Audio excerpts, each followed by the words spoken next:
नमस्कार दोस्तों, infra tools के एक नए एपिसोड में आपका स्वागत है। तो चलिए शुरू करते हैं। पहली खबर की शुरुआत करते हैं नोएडा से, जहां पर दोस्तों नोएडा का पब्लिक ट्रांसपोर्ट अभी और इम्प्रूव होने जा रहा है, क्योंकि नोएडा अथॉरिटी के द्वारा डिसाइड किया गया है कि यहाँ पर 8 डबल डेकर बसेस को इंट्रोड्यूस किया जाएगा। दोस्तों 8 में से 4 double decker buses botanical garden से परी चौक के बीच में ऑपरेट होंगी और इनका रूट तैयार कर लिया गया है, जबकि 4 बसेस ग्रेटर नोएडा वेस्ट में ऑपरेट होंगी। और ऑफिसर्स का कहना है कि इनको लेकर अभी रूट्स प्लान किए जा रहे हैं, सर्विस वगैरह यहाँ पर कंडक्ट हो रहे हैं। अगले कुछ ही दिनों के अंदर अंदर ग्रेटर नोएडा अथॉरिटी को यहाँ पर बसेस मिलने स्टार्ट हो जाएंगी। मिड जुलाई के आसपास यहाँ पर ट्रायल स्टार्ट हो जाएंगे और मोस्ट प्रोबेबली जुलाई के अंत तक या फिर अगस्त के स्टार्टिंग में यहाँ पर आपको डबल डेकर बसेस ऑपरेट होती हुई दिखाई देंगी। अगली दो अपडेट महाराष्ट्र से है, जहाँ पर दोस्तों Maharashtra forest development corporation African safari introduce करने जा रहा है नागपुर के गोरेवाड़ा जू में। और इसको लेकर उन्होंने गोरेवाड़ा जू लिमिटेड और नेशनल बिल्डिंग्स कंस्ट्रक्शन कॉर्पोरेशन के साथ में एक ट्राइपार्टाइट एमओयू साइन कर लिया है। तो से African safari first of its kind होगी महाराष्ट्र के अंदर, जो गोरेवाड़ा जू के अंदर 63 हेक्टेयर्स के एरिया में बनाई जाएगी। 22 अलग अलग तरह के एनिमल स्पीशीज जो कि स्पेसिफिकली अफ्रीकन स्पीशीज होंगे, जैसे कि spotted hyenas, African lions, zebras, giraffe, वो सब यहाँ पर लोगों को देखने को मिलेंगे जो यहाँ पर आएंगे। 285 करोड़ रुपये यहाँ पर खर्च करने की बात की गई है इसको बनाने के लिए। और एक बार जब काम स्टार्ट हो जाता है तो उसके अगले 18 महीने के अंदर अंदर ये अफ्रीकन सफारी लोगों के लिए खोल दी जाएगी। अगली दोस्तों अपडेट उत्तर प्रदेश से है, जहाँ पर दोस्तों यूपी को भी पहली आयुष यूनिवर्सिटी मिल गई है, क्योंकि हमारे प्रेसिडेंट के द्वारा गोरखपुर के अंदर बनी यूपी की पहली आयुष यूनिवर्सिटी को इनॉग्रेट कर दिया गया है। दोस्तों ये आयुष यूनिवर्सिटी गोरखपुर के पीपरी में बनकर तैयार हुई है, जो फैली है 52 एकड़ के एरिया में। आयुर्वेदिक और होम्योपैथिक के एरिया में एजुकेशन के लिए एक प्रीमियर सेंटर होगा यूपी के अंदर। स्किल ओरिएंटेड रिसर्च और कैरेक्टर बिल्डिंग काम भी यहाँ पर किया जाएगा। ओवरऑल 268 करोड़ रुपीस यहाँ पर खर्च किए गए इसको बनाने के लिए, और अभी आप कह सकते हैं कि इसको स्टूडेंट्स के लिए खोल दिया गया है। अगली दोस्तों अपडेट दिल्ली से है, जहाँ पर दोस्तों दिल्ली सरकार नजफगढ़ ड्रेन के अलोंग एक रिक्रिएशनल और सोशल स्पेस को डेवलप करना चाहती है, और इसको लेकर दिल्ली के इरिगेशन और फ्लड कंट्रोल डिपार्टमेंट के द्वारा टेंडर फ्लोट किए गए हैं।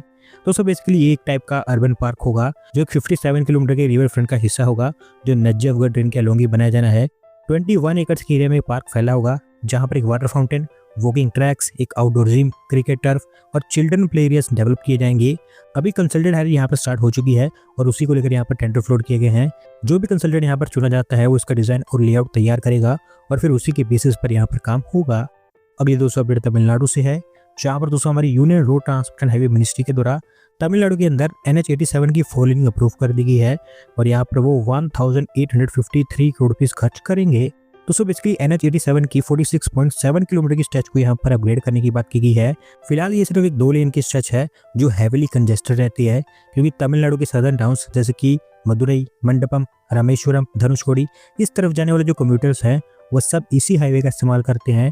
तो अभी के समय में इतना ट्रैफिक यहाँ पर बढ़ चुका है कि इसको अपग्रेड करना जरूरी बन चुका है। 4 लेनिंग यहाँ पर की ही जाएगी। 7 सदस्य हाईवे को NH38, NH85, NH36, NH536 और NH32 और 3 स्टेट हाईवे से भी इसको कनेक्ट किया जाएगा बेहतर रोड कनेक्टिविटी के लिए। और आप कह सकते हैं कि अगले 1.5-2 साल के अंदर अंदर ये काम कंप्लीट हो जाएगा। अगले दोस्तों अपडेट हमारी नेवी को लेकर है, जहाँ पर दोस्तों हमारी इंडियन नेवी की मैरीटाइम फायर पावर अभी और इंक्रीज हो रही है, क्योंकि INS तमाल वॉरशिप को हमारी इंडियन नेवी के लिए लॉन्च कर दिया गया है। दोस्तों INS तमाल एक फ्रिगेट है जिसकी मैन्युफैक्चरिंग रशिया के यंत्र शिपयार्ड में की गई है, और ये आखिरी वॉरशिप है जो हम किसी फॉरेन कंट्री से यहाँ पर खरीद रहे हैं, क्योंकि अब हमारे पास इतनी कैपेसिटी है कि हम इस तरह के वॉरशिप्स अपने देश में ही बना सकते हैं। 125 मीटर लंबा और 3900 टन के साथ ये फ्रिगेट 30 नॉट से ऊपर की स्पीड से ऑपरेट हो सकता है। Anti submarine rocket launchers, heavy weight torpedoes, surface to air missile systems और in fact BrahMos supersonic cruise missile इसके प्राइमरी वेपन सिस्टम होंगे। इतना सभी लोड करके चलेगा। हालांकि मैन्युफैक्चर तो 2022 में कर ली गई थी, लेकिन पिछले 2 सालों से इसके सी ट्रायल्स कंडक्ट किए जा रहे थे, और अब क्योंकि ये तैयार हो गई है तो रशिया से इसको भारत के लिए रवाना कर दिया गया है। अगली दोस्तों अपडेट रिसर्च एंड डेवलपमेंट को लेकर है, जहाँ पर दोस्तों देश में रिसर्च एंड डेवलपमेंट और इनोवेशन को प्रोपेल करने के लिए भारत सरकार के द्वारा 1 लाख करोड़ रुपीस की RDI स्कीम अप्रूव कर दी गई है। और इसके अंतर्गत टारगेट है कि हमारे देश में प्राइवेट कंपनीज को R&D के लिए फंडिंग सपोर्ट प्रोवाइड किया जाए। दोस्तों R&D एक ऐसा एरिया है जहाँ पर हम चाइना और दूसरी वेस्टर्न कंट्री से काफ़ी ज़्यादा पीछे हैं, और यही मेन रीज़न है कि हमें हमारे देश में ज़्यादा टेक्नोलॉजिकल ब्रेकथ्रूज देखने को नहीं मिलते हैं। और इसका एक बड़ा कारण ये भी है कि हमारे देश में most of the private companies के पास में उतना फंड होता ही नहीं है कि वो लंबे समय तक R&D का काम कर पाए। तो इसी को सपोर्ट करने के लिए स्कीम यहाँ पर लॉन्च की गई है, जहाँ पर काफ़ी मिनिमल इंटरेस्ट रेट्स और नील इंटरेस्ट रेट्स पर फंड्स प्रोवाइड किए जाएंगे कंपनीज को। अनुसंधान नेशनल रिसर्च फाउंडेशन स्कीम को मैनेज करेगा, जो डायरेक्टली हमारे PM के अंडर में आती है। होपफुली ये स्कीम हमारे देश के अंदर कुछ पॉजिटिव रिजल्ट्स दिखाएगी। अगली दोस्तों अपडेट चेन्नई से है, जहां पर दोस्तों चेन्नई का पब्लिक ट्रांसपोर्ट अभी और इंप्रूव होता हुआ दिखाई दे रहा है, क्योंकि तमिलनाडु के सीएम के द्वारा 120 लो फ्लोर इलेक्ट्रिक बसेस को चेन्नई के अंदर फ्लैग ऑफ किया गया है। दोस्तों सभी low floor buses Chennai city partnership program का हिस्सा है, जिसको वर्ल्ड बैंक और एशियन इंफ्रास्ट्रक्चर इन्वेस्टमेंट बैंक के द्वारा सपोर्ट किया जा रहा है। 207.9 करोड़ रुपए खर्च किए गए हैं इन बसेस को खरीदने के लिए, जहां पर हर बस की कैपेसिटी 39 सीट्स की बताई गई है और एक सिंगल चार्ज में 200 किलोमीटर तक ऑपरेट हो सकती है। 11 अलग अलग रूट यहाँ पर आइडेंटिफाई किए गए हैं इनको ऑपरेट करने के लिए, जिसमें ब्रॉडवे, किलम्बक्कम इस तरह के 2 स्टेशन है वो भी इंक्लूड किए जाएंगे। इसके अलावा व्यासरपड़ी में एक अपग्रेडेड इलेक्ट्रिक बस डिपो भी ओपन किया गया है और 47.5 करोड़ रुपीस इसके ऊपर भी खर्च किए गए हैं। अगली दोस्तों अपडेट आंध्र प्रदेश से है, जहां पर दोस्तों अमरावती क्वांटम वैली का डेवलपमेंट अभी आंध्र प्रदेश सरकार के द्वारा स्टार्ट कर दिया गया है और ऐसा बताया गया है कि इसको कैलिफोर्निया की सिलिकॉन वैली के लाइंस पर डेवलप किया जाएगा। दोस्तों quantum valley Amravati capital city का एक इंपॉर्टेंट हिस्सा होगा और ये उन गिने चुने प्लेयर्स में से एक है जिसके ऊपर सबसे पहले काम हो रहा है।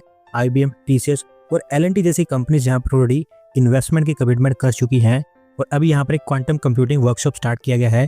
IBM के द्वारा उनका IBM 2 क्वांटम कंप्यूटर यहाँ पर डिप्लॉय किया जाएगा, जो पूरे साउथ एशिया में पहली बार होगा। इतना पावरफुल सिस्टम यहाँ पर डिप्लॉय किया जा रहा है।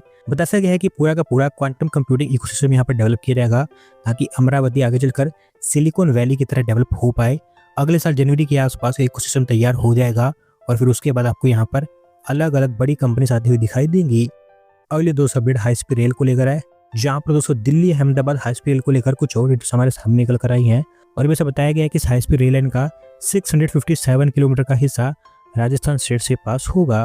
दोस्तों Delhi Ahmedabad high speed rail corridor एक तरह से एक्सपेंशन होगा Mumbai Ahmedabad high speed rail corridor का। NHRCL के अकॉर्डिंग ओवरऑल इस कॉरिडोर की लेंथ 875 किलोमीटर की होगी और क्योंकि इसका मेजोरिटी पोर्शन राजस्थान स्टेट के अंदर में होने वाला है, तो राजस्थान में इसकी प्लानिंग के ऊपर काफ़ी समय लगा है। अगर आप इसे दिल्ली, हरियाणा या फिर गुजरात से कंपेयर करते हैं, ओवरऑल 15 स्टेशन यहाँ पर बनाने की बात की गई है, जिसमें से 9 स्टेशन तो सिर्फ राजस्थान स्टेट के अंदर ही होंगे। राजस्थान के 7 डिस्ट्रिक्ट्स और 335 विलेज में से पास होगा, जहाँ पर अलवर, जयपुर, अजमेर, भीलवाड़ा, चित्तौड़गढ़, उदयपुर और डूंगरपुर जैसी प्लेसेस को यहाँ पर कनेक्ट किया जाएगा। एक बार भी हाई स्पीड रेल लाइन तैयार हो जाती है तो दिल्ली से अहमदाबाद के बीच जस्ट 3 से 4 घंटे के अंदर अंदर ट्रैवल किया जा सकेगा, जिसको भी 14 से 15 घंटे तक का समय लग जाता है। दोस्तों आज की आखिरी अपडेट भी तमिलनाडु से है, जहां पर हमारी यूनियन कैबिनेट के द्वारा तमिलनाडु के लिए एक नए टेक्सटाइल पार्क को अप्रूवल दे दी गई है और इसे तमिलनाडु के विरुधुनगर डिस्ट्रिक्ट में बनाया जाएगा। दोस्तों टेक्सटाइल पार्क PM मित्रा स्कीम का हिस्सा होगा, जहां पर देश के अंतर्गत टोटल 7 टेक्सटाइल पार्क्स को अप्रूवल मिली है। 1052 एकड़ के एरिया में फैला होगा और 13 लाख स्क्वायर फीट की प्लग एंड प्ले स्पेस यहाँ पर क्रिएट की जाएगी इन्वेस्टमेंट के लिए। वर्कर्स के लिए 10,000 बेड्स की अकोमोडेशन भी यहाँ पर तैयार करने की बात की गई है। 15 मिलियन लीटर्स पर डे का ETP और 5 मिलियन लीटर्स पर डे का STP भी यहाँ पर तैयार किया जाएगा। 1894 करोड़ रुपये यहाँ पर खर्च किए जाएंगे इसको इन्वेस्टमेंट रेडी बनाने के लिए और बताया गया है कि सितंबर 2026 तक ये तैयार हो जाएगा। सरकार को उम्मीद है कि 10,000 करोड़ रुपये की इन्वेस्टमेंट और 1 लाख के आसपास जॉब से जनरेट कर पाएगा। दोस्तों आज की वीडियो में बस इतना ही। अगर आप अपनी तरफ से अपडेट सबमिट करना चाहते हैं तो डिस्क्रिप्शन में के लिंक पर क्लिक करके सबमिट कर सकते हैं। अगर आज की वीडियो पसंद आई हो तो वीडियो को लाइक करें, चैनल को सब्सक्राइब करें। धन्यवाद वीडियो को देखने के लिए।